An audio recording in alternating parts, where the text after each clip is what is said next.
something that needs a little fixing on Far Point Farms.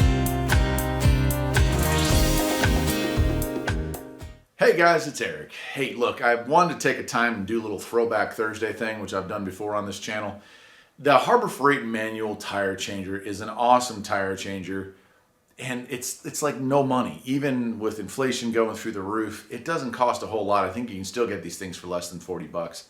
Most of the time in town, if you're going to have a set of tires swapped over, it's going to be 60 bucks. So do one set of tires at the house and you've paid for the job. So not a bad deal at all. I'm going to show you some of the footage that I shot back when I first got the unit, and that was, I'm not going to show you the assembly. If you want to find that, you can go to my other channel and look for it. But I'm going to show you mounting it to the floor, because a lot of people that buy these things struggle with them and they end up thinking they're trash. But half of the problem with most of these installs is that they're not installed. They're assembled and they're laid on the floor. They need to be bolted in. So go ahead and watch this. I'm going to show you how we bolted it in. And then we'll come back and I'll show you how to actually change tires. What I'm going to be using to attach this thing to the floor, and it's made by Redhead, and it's called a drop-in anchor, right? So this either is for drilling into concrete and dropping it into ceiling or floor. 3/8 is the size I'm using. I'm going to need a 1/2 inch masonry drill bit, which I've got here. I'll get the drill out in a second. So this is what it looks like. Anyway, you drill your hole out to the correct depth, but it's dissimilar from a drywall screw in the sense that the screw itself is not going to expand this out. In fact, if you look down in here, there's a little metal plate down in there, and that's what this is for. So once you drilled your hole and blown out the hole and you put this thing in there, you have to use that tool, which costs an extra $1 or $2. There's the setting tool. So these are like less than $1 a piece, and this was like $2, I think it was. So you take that to set it, and then you hammer that down into the hole, and that pushes that peg down all the way to the bottom there and spreads these out. So that's going to take care of that, and that's what anchors it, keeps it solid in place. So that is what I'm going to do. I'm going to go ahead. So we're going to push that thing down the hole. First I got to make sure I got the threads facing the right way. Put it down in the hole. Perfect. Alright, I'll go ahead and do the rest of them. We'll get this thing bolted down. I'm still not sure how well this shows up on camera, but they're in. There's one right there. The other ones I've got screws in. Did have a problem. These three here went pretty well. This one here was the last hole I drilled, and as you can see, it's recessed a lot farther down. The tape that I had used for my measurement got used up a little bit, and I went too far. But I don't think it'll be a problem. It's still seated. It's just farther down the hole. So we'll go ahead and lay this thing over it. Try to center it up.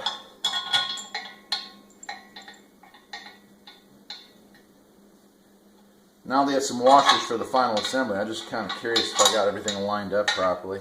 Right, so there it is. It's not that hard. You're going to get some lag bolts and you're going to bolt that thing into concrete. I have heard of other people who would bolt it outside in a patio, something like that. As long as it's an unmovable object, right? You have to have room to get all the way around this thing with room to spare, and you have to have it bolted to a surface that's not going to move or teeter-totter or pull up, because it does require some strength to do the tires. All right, the second half of this is actually changing tires. This video, or part of this video, which I'm about to show you, got a lot of views on YouTube when it first came out, because it shows how easy it is to change a tire using the Harbor Freight tire changer. And so many other videos kind of struggle, and you see them editing in pieces and editing out pieces. It's not that hard. Lube is your master, right? You got to use a lot of lube here. So get yourself some soapy water, or get some actual tire lube. You can buy it by the gallon at some of your hardware stores, and you're going to soak that bead. So just watch this video, see how simple it is, and we'll come back and wrap this thing up. There's obviously breaking the bead on these. Now it does have this bead breaker. You want to have that thing set right up against where the tire and the rim meet. Slide that in there. Use this bar for leverage. Let's see what we can do. Alright. Spin it around. There looks good.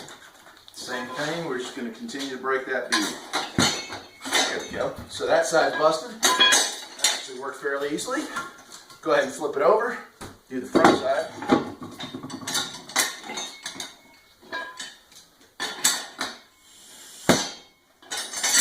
mindful, if you're breaking down a tire that has a tire pressure sensor, you never want to have that bead breaker on that area. It will damage that sensor.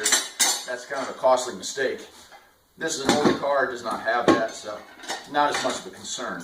But something to be aware of. And that's it. It's broken down.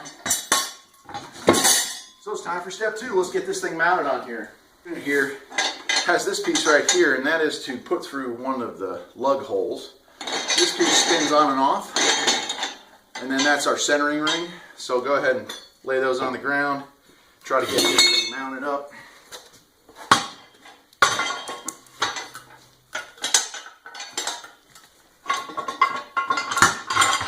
There we go. Lay this back down and tighten the unit down.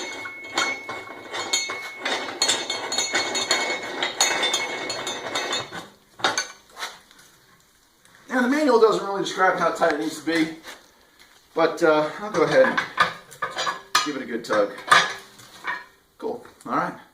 Now we're ready to take it off. Now this is where it's important. I know a lot of people say these units get damaged, the bar breaks. Lube. So let's get some. I've got some lube here. You can probably make some out of soap, but I'm just going to go ahead and lube the bead, and that'll probably, hopefully, help this thing come off when the time comes.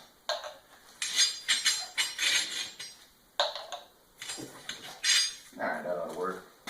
So let's give it a shot. I believe the idea here is flip the bead up, then rotate around.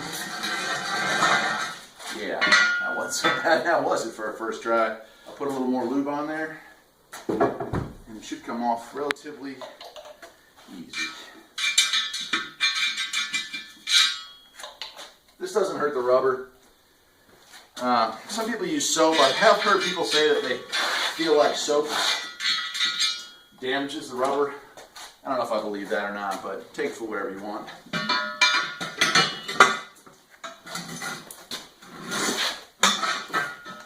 Wow, that's it. Didn't even break a sweat. So I've seen some reviews of this thing that say that it's just god-awful and that this thing bends almost right away. First impression, and I'm only halfway there, of course, but not bad. So next thing I'm going to do here is check to see if I need to replace this. You know, sometimes these valve stems get wore out. I'm going to look for cracks and damage. That one looks okay. As I recall, I replaced it last time I put snow tires on this, so I'm going to go ahead and leave that be. I am going to put some lube on the bottom bead here, lube up my new tire, and we'll be ready to put this thing back together again. Tire here, got it lubed up, got the rim lubed up, ready to reassemble this thing. Just one thing to be aware of when you're doing tires. A lot of tires these days are directional or might have an inside-outside. Just be aware of that. It'll list it. It might have an arrow or it might say inside-outside. These are omnidirectional, so they're good in either direction. So I'm going to go ahead and lay that on there, and I will show you the next step. This piece here is going to sit. Okay, so here's our tool right here. We're going to lay this part here down on the rim. And this rubber part has to stay above that, okay? And then it's just a matter of rotating around, kind of hold the tire in place while we're doing so.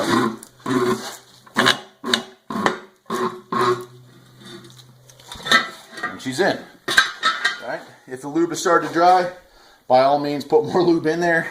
If not, we're ready for step 2, which is, oops, same as the first, right? Gonna put that right down there.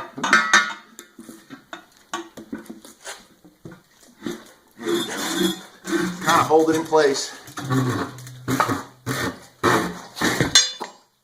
there she goes. There we are now. I'll put this away. If possible, you can line up that with that yellow bead, like so, and we're ready to put air back in this thing. So there it is. It's the Harbor Freight manual tire changer. Would I recommend this product after 2.5, 3 years, whatever it's been of owning it? You bet, you bet. If you have the room, it stores easily out of the way. I unbolt that thing from the floor when I'm not doing tires, which is thankfully often, and I push it in the corner and it's a-okay.